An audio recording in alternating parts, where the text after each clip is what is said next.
आज हम पढ़ेंगे उत्तर प्रदेश कला एवं संस्कृति के अंतर्गत नाट्य कला। वाराणसी के भारतेंदु हरिश्चंद्र को आधुनिक शास्त्रीय हिंदी रंगमंच का जनक माना जाता है। भारतेंदु के 3 नाटक सत्यवादी हरिश्चंद्र, भारत दुर्दशा और अंधेर नगरी तत्कालीन व्यवस्था पर तो व्यंग हैं ही, भारतीय रंगमंची परंपरा में भी अपना खास स्थान रखते हैं। भारतेंदु से पूर्व नवाब वाजिद अली शाह लिखित किस्सा राधा कन्हैया व आगा हसन लखनवी कृत इंद्र सभा के मंचन का जिक्र आता है। बाबू गोपाल चंद्र कृत नहुस को विशुद्ध नाटक रीति से लिखा गया प्रथम नाटक माना जाता है। नहुस जो है वो बाबू गोपाल चंद्र और उपनाम इनका था गिरधर दास द्वारा लिखित है। आधुनिक विधि से मंचित प्रथम नाटक शीतला प्रसाद त्रिपाठी रचित जानकी मंगल को माना जाता है। आधुनिक विधि से मंचित प्रथम नाटक शीतला प्रसाद त्रिपाठी रचित जानकी मंगल को माना जाता है, जो 1868 में काशी में मंचित हुआ था। 1906 में स्थापित भारतेंदु नाटक मंडली की भूमिका हिंदी रंगमंच के विकास में महत्वपूर्ण मानी जाती है। 1906 में स्थापित की गई थी भारतेंदु नाटक मंडली।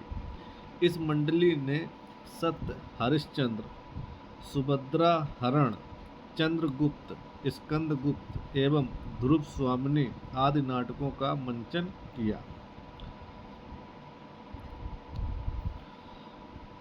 जयशंकर प्रसाद के नाटकों को सफलतापूर्वक मंचित कर इसने प्रसाद के नाटकों की अभिनेता सिद्ध कर दी। उत्तर प्रदेश में नाट्य कर्मी एवं नाट्य निर्देशकों में सूर्य मोहन कुलश्रेष्ठ जो लखनऊ के थे, विनोद रस्तोगी, मुंशी इतावली लाल, राज बिसारिया, डॉक्टर सचिन तिवारी, डॉक्टर अनुपम आनंद, अतुल यदुवंशी, उर्मिला कुमार थपलियाल आदि प्रमुख हैं। उत्तर प्रदेश में नाट्य कला को प्रोत्साहन देने के लिए 1963 में उत्तर प्रदेश सहित संगीत नाटक अकादमी की स्थापना की गई। 1963 में उत्तर प्रदेश संगीत नाटक अकादमी की स्थापना की गई।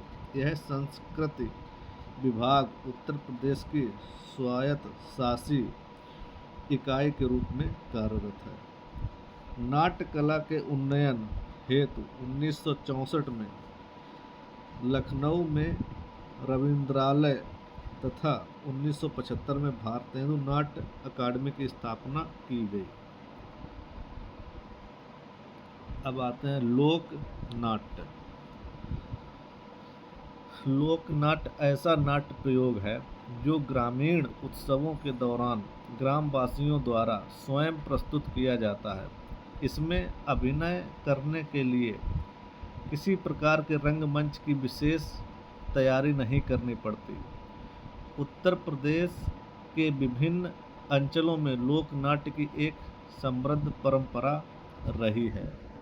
नौटंकी, रासलीला, रामलीला, राहुला, गुलाबो सिताबो जिसको पुतुल नाट्य भी कहते हैं, नागर सभा, भरथरी, स्वांग सपेरा, ख्याल, स्वांग, रावला, भगत, विदेशिया आदि उत्तर प्रदेश से संबद्ध प्रमुख लोक नाट्य हैं। उत्तर प्रदेश के प्रमुख लोक नाट्य निम्नलिखित हैं। देखिए, नंबर 1 आता है नौटंकी। नौटंकी उत्तर प्रदेश का प्रमुख लोक नाट्य है। इसमें प्रायः दोहा, चौबोला आदि छंदों का प्रयोग किया जाता है। देखिए नौटंकी में दोहा और चौबोला आदि छंदों का प्रयोग किया जाता है। प्रदेश में नौटंकी का मंचन एक सामुदायिक आयोजन की तरह किया जाता है। इसकी कानपुर, लखनऊ और हाथरस शैलियाँ प्रसिद्ध हैं। जो नौटंकी की शैलियाँ हैं, कानपुर शैली है, लखनऊ शैली है और हाथरस शैली। हाथरस शैली में भक्ति व वीर रस की प्रधानता है, जबकि कानपुरी शैली मनोरंजन प्रधान है।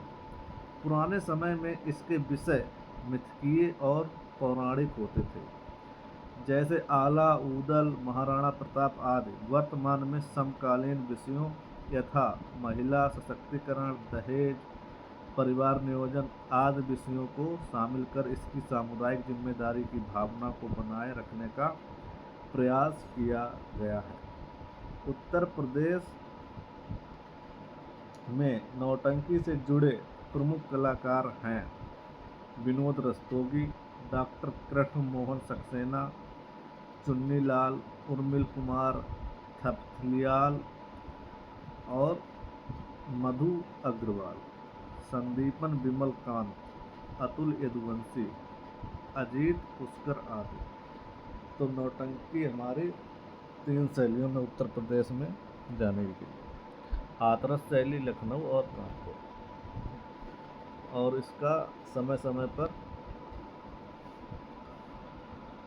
सामुदायिक जिम्मेदारियों की भावना के तहत बदला गया है क्या चलन, किस समय क्या चल रहा है समाज में, उसके ऊपर जानकारी भी इसके द्वारा दी जाती है।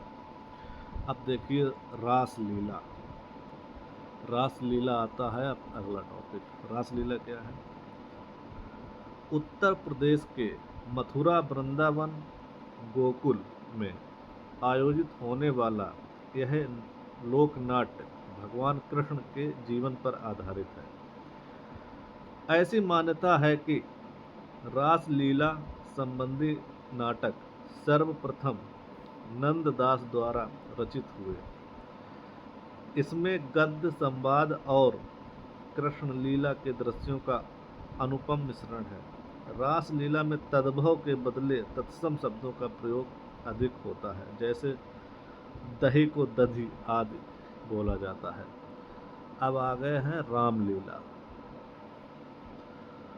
उत्तर प्रदेश के अनेक क्षेत्रों में हर्षोल्लास के साथ भगवान श्री राम के जीवन की घटनाओं पर आधारित रासलीला का मंचन दशहरे के अवसर पर रात्रि के समय किया जाता है। अयोध्या, रामनगर, वृंदावन, प्रयागराज में मंचित रामलीला की अपनी खास पहचान है। पारंपरिक रामलीला में तुलसीदास द्वारा रचित रामचरितमानस के आख्यानों का प्रयोग होता है। वर्तमान में शहरी क्षेत्रों में मंचन के समय खड़ी बोली का प्रयोग किया जाता है। अपनी जीवंत परंपरा के कारण रामलीला लोकनाट्य को 2008 में यूनेस्को के मानवता की मौखिक एवं अमूर्त विरासत की श्रेष्ठ कृतियों की सूची में शामिल किया गया। 2008 में यूनेस्को ने मानवता की मौखिक एवं अमूर्त विरासत की श्रेष्ठ कृतियों की सूची में शामिल किया किसको? रामलीला को। अब आ गया राहुला है। राहुला के बारे में जानते हैं। राहुला बुंदेलखंड का प्रसिद्ध लोक नाट्य है, जिसमें शिक्षाप्रद लोक कथनों, कहावतों तथा शिक्षाओं का मंचन किया जाता है। अब गुलाबो सिताबो। अवध में कठपुतलियों का इतिहास नवाबों के शासनकाल से है।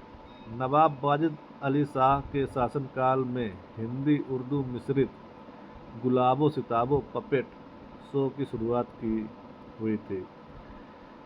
आगे चलकर गुलाबो सिताबो कठपुतली कला का पर्याय हो गई। फिर 1857 के स्वतंत्रता संग्राम में कठपुतलियों का इस्तेमाल लोगों में देश प्रेम जगाने के लिए होने लगा। अब आते हैं नृत्य कला। नृत्य कला में उत्तर प्रदेश के प्रत्येक अंचल की अपनी विशिष्ट पहचान है। राज्य में शास्त्रीय नृत्य का विकास बाद में हुआ, लेकिन लोक नृत्य की परंपरा बहुत प्राचीन है। शास्त्रीय नृत्य शास्त्रीय नृत्य में कथक का संबंध उत्तर प्रदेश से है। कथक का उद्भव कथा शब्द से हुआ, जिसका शाब्दिक अर्थ है कथा कहना। कथक उत्तर प्रदेश की ब्रजभूमि की रास लीला परंपरा से जुड़ा हुआ है तथा इस नृत्य के केंद्र में राधा कृष्ण की अवधारणा मौजूद है। ईरानी प्रभाव के कारण यह नृत्य दरबार में पहुंचा।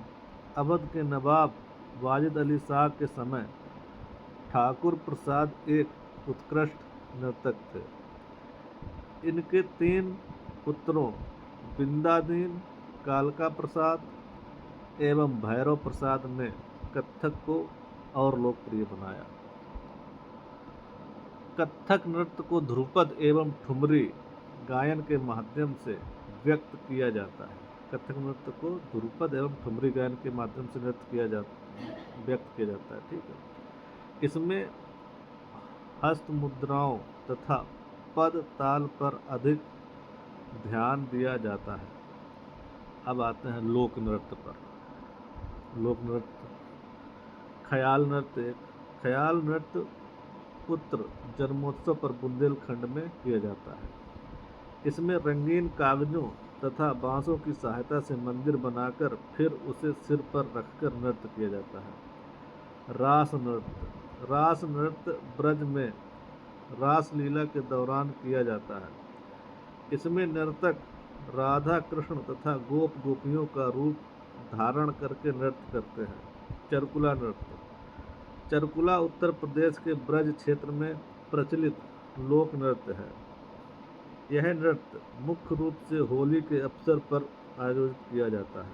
इसमें महिलाएं दीपक रखे हुए गोलाकार पात्र को सिर के ऊपर रखकर नृत्य करते हैं।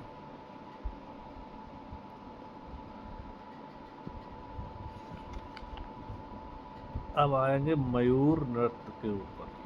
क्या है मयूर नृत्य? है झूला नृत्य। देखिए मयूर नृत्य। मयूर नृत्य ब्रज प्रदेश में नर्तक द्वारा मोर के पंख से बने विशेष वस्त्र धारण कर नृत्य किया जाता है। झूला नृत्य। ब्रज क्षेत्र में प्रचलित इस नृत्य को श्रावण मास में मंदिरों में बड़े उल्लास से किया जाता है। सायरा नृत्य। यह लोक नृत्य बुंदेलखंड क्षेत्र के हमीरपुर, झांसी एवं ललितपुर जिले में प्रचलित है। इसमें बरसात के मौसम में युवा लड़के लड़कियां अपने हाथों में लाठी या डंडा लेकर नृत्य करते हैं। देखिए अब झूला नृत्य। ब्रज क्षेत्र में प्रचलित इस नृत्य को श्रावण मास में मंदिरों में बड़े उल्लास से किया जाता है। सायरा नृत्य भी हो गया था। राई नृत्य देखते हैं क्या है।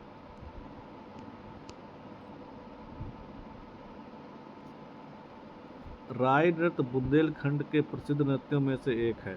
यह नृत्य गुजरात के प्रसिद्ध गरबा नृत्य के समान है।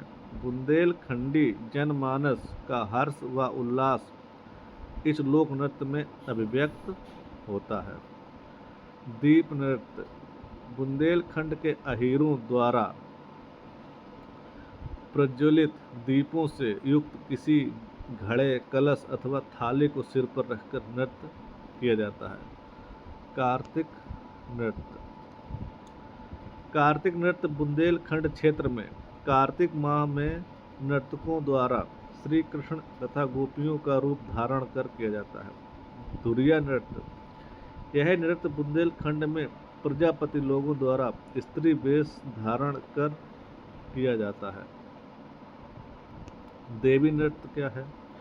बुंदेलखंड में प्रचलित इस नृत्य में एक नर्तक देवी का स्वरूप बनकर अन्य नर्तकों के सामने खड़ा रहता है तथा शेष नर्तक उसके सम्मुख नृत्य करते हैं। पाई डंडा नृत्य। यह नृत्य बुंदेलखंड क्षेत्र में अहीरों के द्वारा किया जाता है। यह गुजरात के डांडिया नृत्य के समान है। कठघोड़वा नृत्य। यह नृत्य पूर्वांचल में मांगलिक अवसरों पर किया जाता है। इसमें एक नर्तक अन्य नर्तकों के घेरे के अंदर कृत्रिम घोड़ी पर बैठकर नृत्य करता है। नटवरी नृत्य। पूर्वांचल क्षेत्र में यह नृत्य अहीरों द्वारा किया जाता है। यह नृत्य गीत व नक्कारे के सुरों पर किया जाता है। धोबिया नृत्य। यह नृत्य पूर्वांचल में धोबी समुदाय द्वारा किया जाता है। इस नृत्य कला में भाग लेने वाले कलाकार विशेष वेशभूषा धारण करते हैं। कलाकार लिल्ली घोड़ी पर सवार होकर विभिन्न मुद्राओं की भाव भंगिमा का प्रदर्शन करते हैं जो दर्शकों को भाता है। छोलिया नृत्य। यह नृत्य राजपूतों द्वारा विवाहोत्सव पर किया जाता है। इस नृत्य को करते समय नर्तक एक हाथ में तलवार तथा दूसरे हाथ में ढाल रखते हैं। कर्मा नृत्य। सोनभद्र तथा मिर्जापुर जिले में यह नृत्य खैरवार व अन्य आदिवासी लोगों द्वारा पर्व के अवसर पर किया जाता है। चौलर नृत्य। अच्छी वर्षा व अच्छी फसल की कामना से यह नृत्य मिर्जापुर और सोनभद्र जिले में किया जाता है। धीवर नृत्य। पूर्वांचल में यह नृत्य शुभ अवसरों पर कहार जाति द्वारा किया जाता है। चौरसिया नृत्य उत्तर प्रदेश के जौनपुर जिले में कहारों द्वारा किया जाने वाला नृत्य है। पासी नृत्य। पूर्वांचल व अवध के क्षेत्रों में यह नृत्य पासी जाति के लोगों द्वारा 7 अलग अलग मुद्राओं में एक गति तथा एक ही लय में युद्ध की भांति किया जाता है। मोर पंख व दीवारी नृत्य। यह नृत्य बुंदेलखंड विशेषकर चित्रकूट में दीपावली के दिन किया जाता है। इसमें नर्तक मोर पंखधारी लठैत बनकर एक दूसरे पर ताबड़तोड़ वार करते हुए मोर पंख व दीवारी नृत्य का प्रदर्शन करते हैं। कलाबाजी नृत्य। अवध के क्षेत्र में नर्तक मोर बाजा लेकर कच्ची घोड़ी पर बैठकर नृत्य करते हैं। अब आ गया ढेड़िया नृत्य। यह उत्तर प्रदेश के दोआब क्षेत्र में प्रचलित है। नर्तक भगवान राम की लंका विजय की खुशी में सिर पर छिद्र युक्त मिट्टी का बर्तन में दीपक रखकर नृत्य करते हैं। जोगनी नृत्य। इस नृत्य को अवध के क्षेत्र में रामनवमी के अवसर पर किया जाता है। साधु या कोई भी पुरुष महिला का रूप धारण करके इस नृत्य को करती है। अब ढरक हरी नृत्य। यह नृत्य आदिवासी समुदाय द्वारा सोनभद्र जिले में किया जाता है। इसमें जानवरों के सींग के बने वाद्य यंत्र बाजा बजाकर नृत्य किया जाता है। अब आ गए लोकगीत। उत्तर प्रदेश के लोकगीत पढ़ेंगे हम लोग। उत्तर प्रदेश के विभिन्न अंचलों में प्रमुख उत्सवों, मेलों तथा विशेष अवसरों पर लोकगीत गाने की स्वस्थ परंपरा प्रचलित है। उत्तर प्रदेश में लोकगीत अवधी, भोजपुरी, बुंदेलखंडी, कन्नौजी तथा ब्रज बोली में विभिन्न शैलियों में उपलब्ध हैं। उत्तर प्रदेश में गाए जाने वाले प्रमुख लोकगीतों में ब्रहा, कजरी, चैती, पूरन भगत, आला, रसिया, भर्तहरी, नटका, चौलर, झूमर, बसंती, ढिंडिया, सोहनी, कराही, रोपनी, कहरवा, गारी, बधाई, सोहर, झूला गीत, दादरा, पवारा, होरी, पूर्वी, लावड़ी, बहतरबील, ईसुरी, फाग, ढोला तथा कव्वाली आदि प्रमुख हैं। अब पढ़ते हैं कजरी।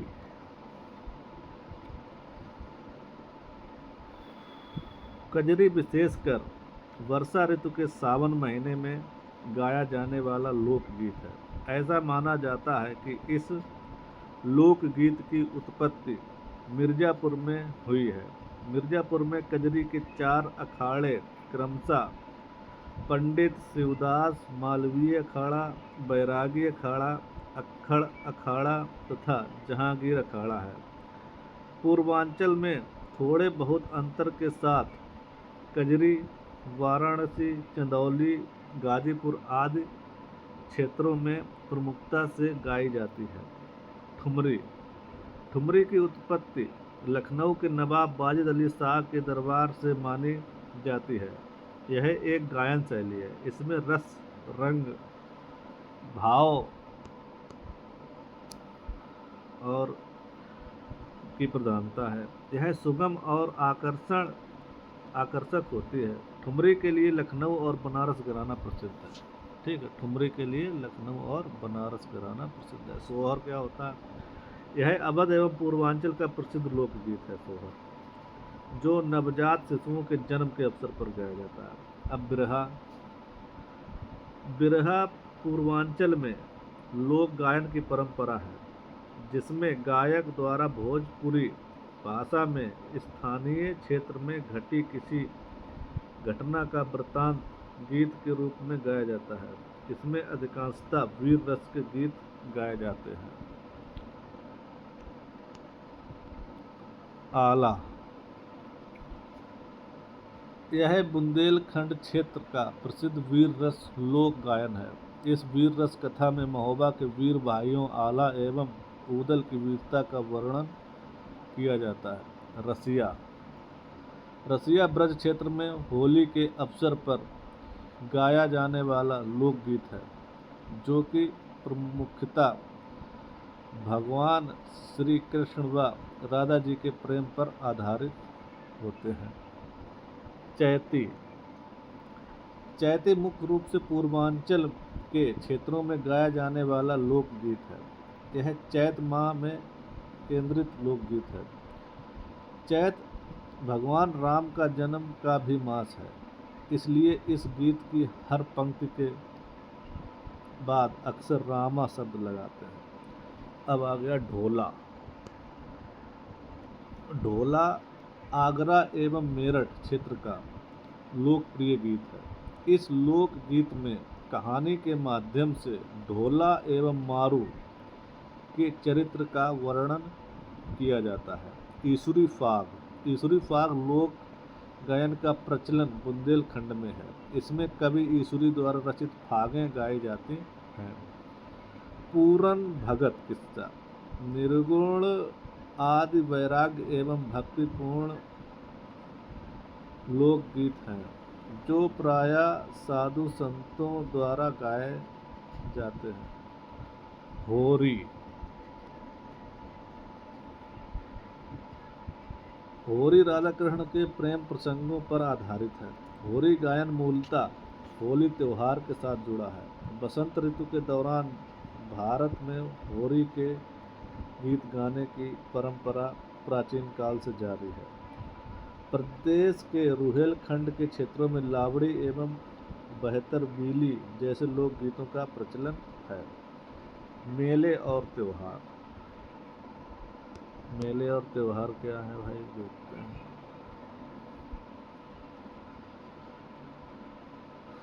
उत्तर प्रदेश में प्रत्येक वर्ष लगभग 2250 मेलों का आयोजन किया जाता है। कितने? 2250। श्री कृष्ण की नगरी मथुरा में लगने वाले मेलों की संख्या सर्वाधिक 86 है। अब मेले का नाम और आयोजन देखिए। कुंभ मेला प्रयागराज में प्रत्येक 12वें वर्ष पर आयोजित।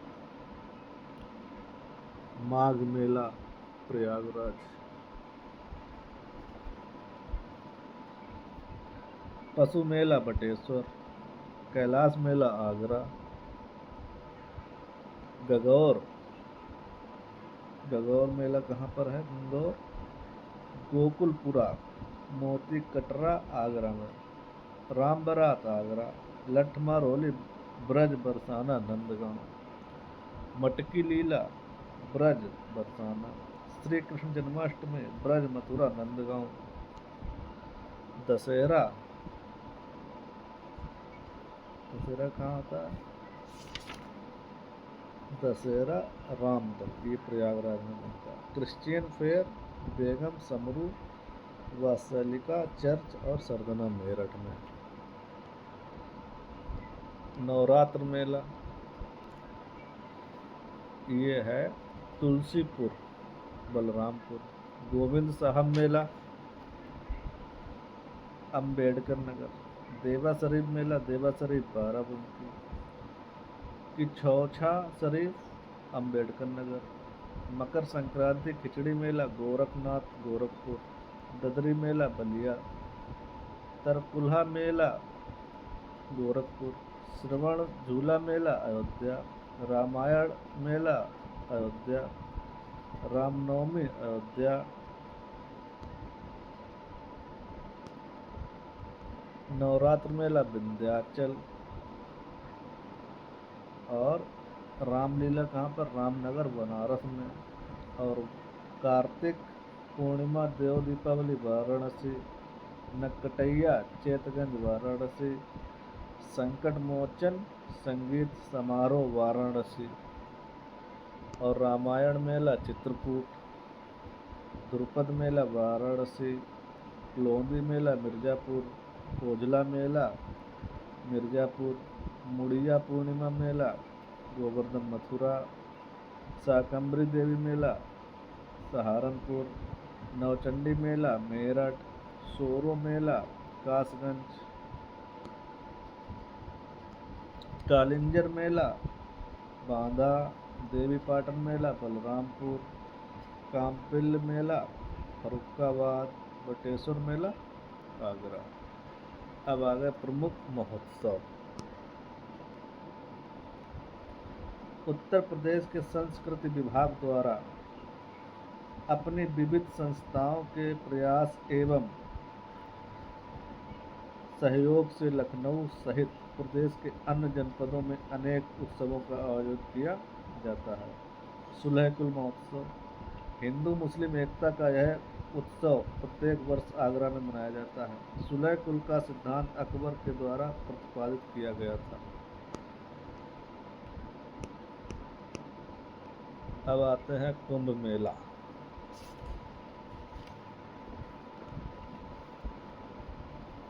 पौराणिक कथाओं के अनुसार भगवान विष्णु अमृत से भरा कुंभ आकाश मार्ग से लेकर जा रहे थे। तभी कुछ असुरों ने उनके इस कलश को छीनने का प्रयत्न किया। इस छीना झपटी में अमृत की 4 बूंदें गिर गई थीं। ऐसे में जहाँ जहाँ अमृत की बूंदें गिरीं वह स्थान प्रयाग, नासिक, हरिद्वार और उज्जैन के रूप में विख्यात हुए। इन तीर्थ स्थलों पर बारी बारी से प्रत्येक 3 वर्ष के अंतराल पर कुंभ मेले का आयोजन होता है।